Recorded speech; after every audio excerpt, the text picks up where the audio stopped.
नमस्कार साथियों, आप देख रहे हैं हमारा अपना YouTube channel single digital education. और आज हम बात करने वाले हैं नई वैकेंसी के बारे में। नायब तहसीलदार की जो नई वैकेंसी राजस्थान के अंदर आने वाली है उस बारे में।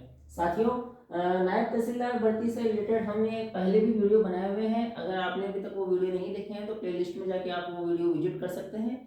प्लेलिस्ट का लिंक डिस्क्रिप्शन में है। इसके अलावा आज की वीडियो में हम बात करने वाले हैं नायब तहसीलदार के वर्क प्रोफाइल के बारे में, इनको क्या कार्य करने होते हैं इनके बारे में, इनका वेतन कितना होता है इसके बारे में, पावर के बारे में और जो अन्य सुविधाएं जो इनको मिलती है उन सब के बारे में। साथियों, पिछले वीडियो में हमने सिलेबस के बारे में और जो ये वैकेंसी आने वाली है इसके एक्सपेक्टेड टाइम ड्यूरेशन के बारे में, सारी चीज़ों के बारे में बात करी है।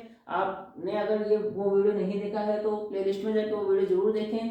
आज जो हम बात करने वाले हैं वो है सबसे पहले वर्क प्रोफाइल के बारे में। साथियों, नायब तहसीलदार का जो पद है सबसे पहले, इससे पहले ये 100% प्रमोशन से भरा जाता था।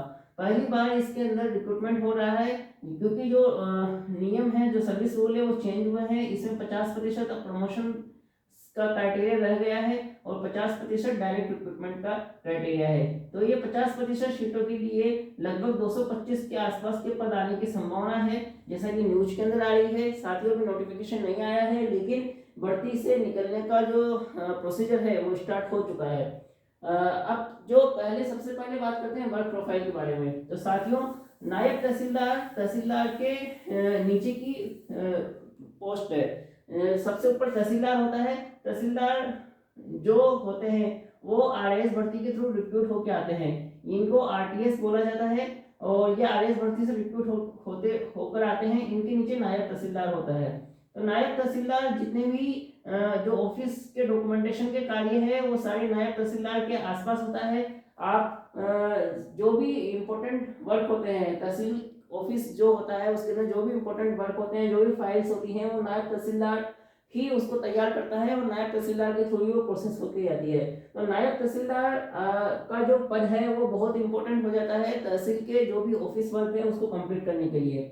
और कितना वेतन होता है अगर इसके बारे में बात करें तो साथियों, हमने पहले ही बता चुके हैं कि 4200 की ग्रेड पे इनको अलॉट होती है। और इस बार जो सर्विस रूल है उनके अंदर जो चेंजेस किया गया है वो ये है कि नायब तहसीलदार का जो पद है इसको भी as a gazetted post declare किया गया है। यानी कि जो ये पद है वो गजेटेड पद कहलाएगा और जो पावर्स इनको मिलनी होगी वो जो गजेटेड पोस्ट को जो पावर अलॉट होती है वो सारी पावर इनको अलॉट की जाएगी। तो साथियों, पावर की बात करते हैं। पावर हमने पहले बताई हुई है कि पावर जो तहसीलदार के पास होती है लगभग इक्विवेलेंट पावर इनके पास होती है। साथियों, काफी जगह तहसीलदार की पोस्ट वैकेंट भी रहती है। उस केस में नायब तहसीलदार को ही तहसीलदार का कार्य करना होता है। तो एक तरीके से नायब तहसीलदार को ही एडिशनल तहसीलदार का कार्य करना होता है। तो आप ये मान सकते हैं कि पावर के मामले में तहसीलदार के इक्विवेलेंट लगभग ये नायब तहसीलदार रहते हैं। तो पावर इसमें काफी है। और जो अन्य सुविधाओं की अगर हम बात करें तो इसके अंदर वही सारी सुविधाएं हैं। आपको गाड़ी अलॉट होगी, आपको क्वार्टर अलॉट होंगे और आपको जो अदर अलाउंस, ऑफिस अलाउंस है, न्यूज़पेपर वगैरह, वो सारी चीज़ें आपको मिलेंगी। इसके अलावा आपको जब तहसीलदार एब्सेंट रहेगा तो तहसीलदार की अनुपस्थिति में आप स्वयं तहसीलदार रहेंगे, कार्यपालक तहसीलदार की वजह की पोस्ट पे आप काम करेंगे। तो आपको रेवेन्यू कोड भी लेना पड़ सकता है। अगर तहसीलदार नहीं है तो रेवेन्यू कोड के जो नियम है वो सारे आपके थ्रू लिए जाएंगे, डिसीजन पावर आपके पास रहेगी। तो सुविधाओं के अनुसार भी ये बहुत ड्रीम पोस्ट है और बाकी और चीज़ों को देखते हुए भी ये काफ़ी ड्रीम पोस्ट है। तो साथियों, हम इस वैकेंसी के ऊपर पूरी तरह से बने हुए हैं। इस वैकेंसी के अंदर जो हमने सिलेबस का ब्रीफ में वो डिस्कशन किया था, नेक्स्ट वीडियो में हम इसके अंदर जो डिटेल सिलेबस होगा उसके बारे में हम बात करने वाले हैं। जो इम्पोर्टेंट बात है वो मैं आपके सामने रखना चाहता हूँ कि आरआईएस प्री के जो भी स्टूडेंट हैं, किसी कारणवश अगर वो कट ऑफ क्लियर नहीं कर पाए हैं तो उनके लिए ये ड्रीम एग्जाम रहने वाला है। पोस्ट भी काफ़ी अच्छी हैं, लगभग 225 पोस्ट इसके अंदर आने वाली है। और उसको देखते हुए ये जो वैकेंसी है ये ड्रीम वैकेंसी रह सकती है। इस वैकेंसी के अंदर जो ईओ और आरओ की जो पैटर्न था वो पैटर्न फॉलो होने की पूरी संभावना है। हमने स्कीम के बारे में पिछली वीडियो में डिटेल में एनालिसिस किया था। साथियों, जो हमारा नेक्स्ट वीडियो होगा वो हम सिलेबस के ऊपर लेके आएंगे और सिलेबस को हम डिटेल में डिस्कस करेंगे टॉपिक वाइज। देखिए जो सिलेबस की बात हम कर रहे हैं वो ओनली अभी एक अनुमान है, क्योंकि अभी डिटेल के अंदर जब तक नोटिफिकेशन नहीं आता है तब तक हम अनुमान के हिसाब से ही कार्य करेंगे।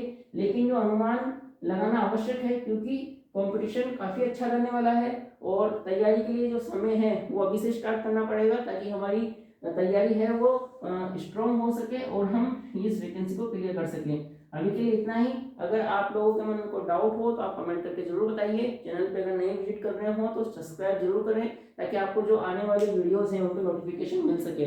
इस भर्ती से रिलेटेड सारी न्यूज़, सारे अपडेट्स आपको यहाँ मिलते रहेंगे और जो भी आपको इम्पोर्टेंट डेवलपमेंट और इम्पोर्टेंट नोटिफिकेशन है वो आपको यहाँ प्राप्त होते रहेंगे। अभी के लिए इतना ही। साथियों, अगर आपने टेलीग्राम चैनल ज्वाइन नहीं किया है तो टेलीग्राम चैनल जरूर ज्वाइन कर लीजिए। सिंगल डिजिटल मीडिया इस नाम से हमारा टेलीग्राम चैनल है। चैनल का लिंक डिस्क्रिप्शन में हमें लिखा हुआ है और आप यहाँ पे जाके इम्पोर्टेंट जो मटेरियल्स है उसको भी एक्सेस कर सकते हैं। अभी के लिए इतना ही। धन्यवाद साथियों।